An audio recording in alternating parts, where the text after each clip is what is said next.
ارشد بھائی کوئی حدیث ضعیف ہوتی ہے، موضوع ہوتی ہے؟ وہ روایت صحیح نہیں، جو تبرانی کی آپ پیش کر رہے ہو وہ روایت صحیح نہیں ہے جی لیکن امام طبرانی اسے صحیح کہہ رہے ہیں حضرت، امام طبرانی، امام منجری صحیح کہہ رہے ہیں، امام منجری صحیح کہہ رہے ہیں. پہلے میں دیکھ لیتا ہوں امام طبرانی، جو آپ نے کہا نا امام طبرانی صحیح کہہ رہے ہیں، ذرا حدیث کا نمبر بتائیے، کیا نمبر ہے؟ ایک منٹ میں دیکھتا ہوں، 8232. ایک منٹ میں ذرا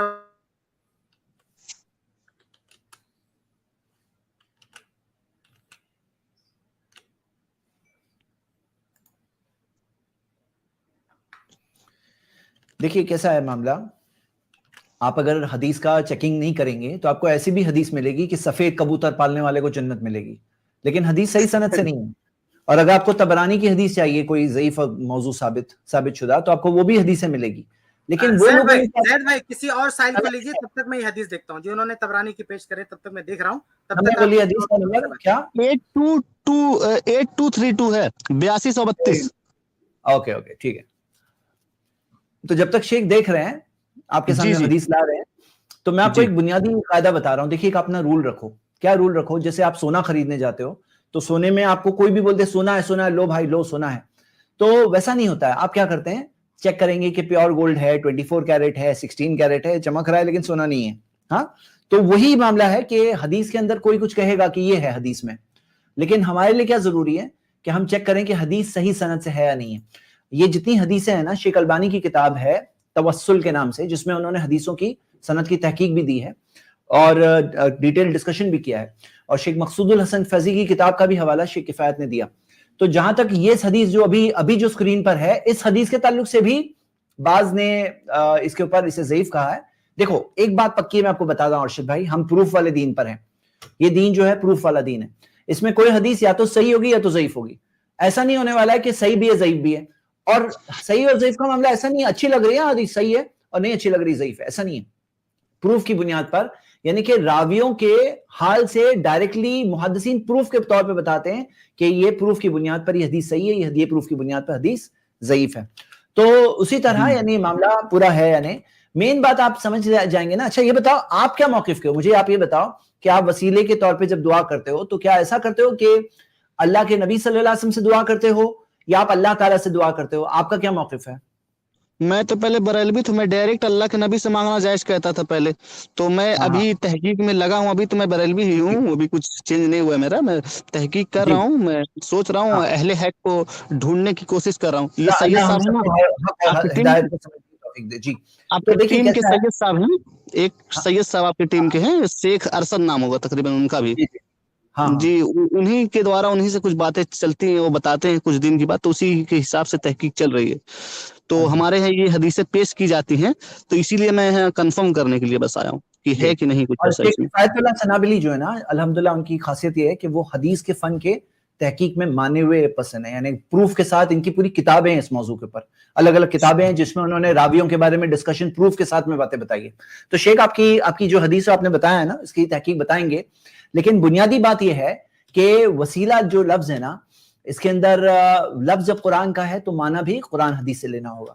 اور قرآن حدیث میں جو نمبر آپ نے بتایا نا، اس نمبر پہ مجھے وہ حدیث نہیں مل رہی. طبرانی کی المعجم الکبیر میں نے دیکھا، ان کی اور بھی کتابیں میں دوسری کتابوں میں دیکھ لیتا ہوں تو پھر آپ کو بتاتا ہوں. جو نمبر آپ نے بتایا ہے ان کی جو مشہور کتاب ہے المعجم الکبیر، اس میں یہ روایت مجھ کو اس نمبر کے تحت نہیں ملی. پھر بھی میں دیکھتا ہوں، پھر لوٹتا ہوں آپ کے پاس. جی تو جب تک شیخ دیکھ رہے ہیں تب تک آپ کو کوئی اور بھی سوال پوچھنا تھا؟ اچھا آپ بتا سکتے ہیں کون سی کتاب سے کوٹ کر رہے ہیں؟ امام طبرانی کی کئی کتابیں نا، المعجم الکبیر ہے، یہ ہے کون سی کتاب؟ دعا ہے ان کی بہت ساری کتابیں. کون سی کتاب؟ معجم کبیر یہی لکھا ہے، معجم کبیر طبرانی. المعجم الکبیر میں اس نمبر کے تحت مجھ کو نہیں مل رہی ہے حدیث ہمارے پاس. جو پھر بھی میں دیکھتا ہوں. جی اچھا میرا ایک سوال ہے حضرت زید بھائی آپ سے کہ یہ جو یزید والا مسئلہ ہے، آپ لوگ ان کو رحمت اللہ علیہ کیسے کہہ سکتے ہیں؟ ہم لوگ ٹاپک سے بہت زیادہ دور چلے آئیں گے، وہ ایک الگ ہی ٹاپک ہے. جی یہی کہہ رہے ہیں یزید والے مسئلے پہ آپ ان کو رحمت اللہ علیہ کہتے ہیں. یہ آج ہمارا قرآن کا موضوع ہے نا آج کا، تو ہم قرآن کے موضوع سے آپ کا، کیونکہ موضوع پچھلے ہفتے چل رہا تھا اس لیے میں نے تھوڑا اجازت دی اس موضوع پر، لیکن وہ موضوع تو کوئی کنیکشن ہی نہیں ہمارا ان دنوں میں. جی اچھا یہ جو حدیث آپ بول رہے تھے، میں ایک جگہ پہ ایک ویب سائٹ پہ دیکھ رہا ہوں، تو اس کے اندر یہی حوالہ دیا ہے ہاں لیکن یہ ویب سائٹ کوئی حدیث کی کتاب نہیں ہے, یہ بھی کسی نے اپنے اس عقیدے کے پروموشن کے لیے دیا ہے, لیکن اس میں 8232 پہ انہوں نے یہ بات نہیں کہی ہے جو آپ کہہ رہے ہیں. کیا بولے اس میں؟ جی جیسے میں آپ کو مثال بتا رہا ہوں, یہ مثال ایک ویب سائٹ کا میں حوالہ بتا رہا ہوں کہ یہاں پہ بھی سیم حوالے کے ساتھ یہ واقعہ ذکر ہے عثمان بن حنیف. ہاں پورا واقعہ میں نے نہیں بتایا, بس میں نے خلاصہ بتایا تھا تھوڑا سا. عثمان بن حنیف رضی اللہ عنہ. تو جی یہ جو واقعہ جو ذکر ہے, جو یہ آپ ذکر کر رہے ہیں, حالانکہ یہ اوریجنل کتاب نہیں ہے, جب تک اوریجنل کتاب میں نہ ملے تب تک ہم اس بات کو کنفرم نہیں کر سکتے ہیں. جی اچھا, آپ نے خود پڑھے کیا پڑھ رہے ہیں آپ وہاں پر؟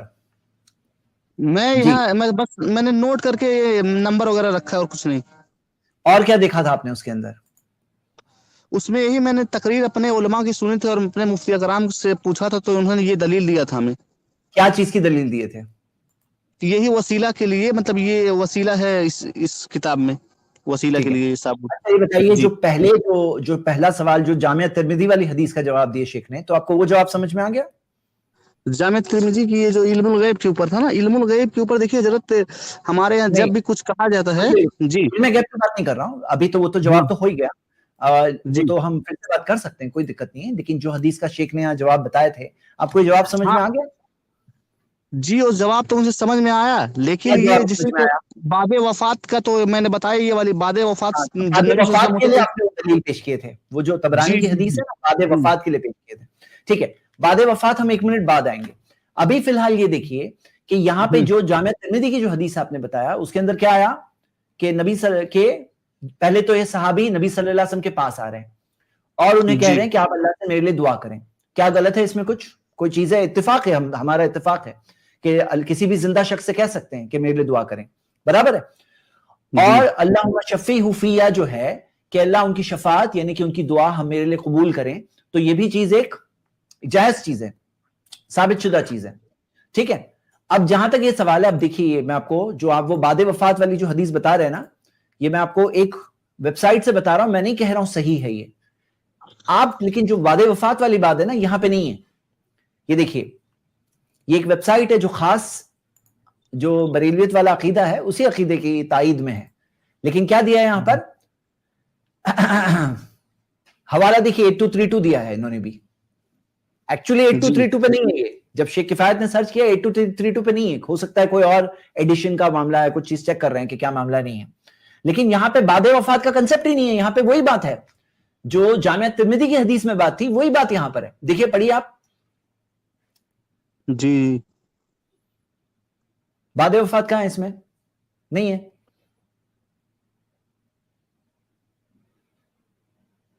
that had not even a to job.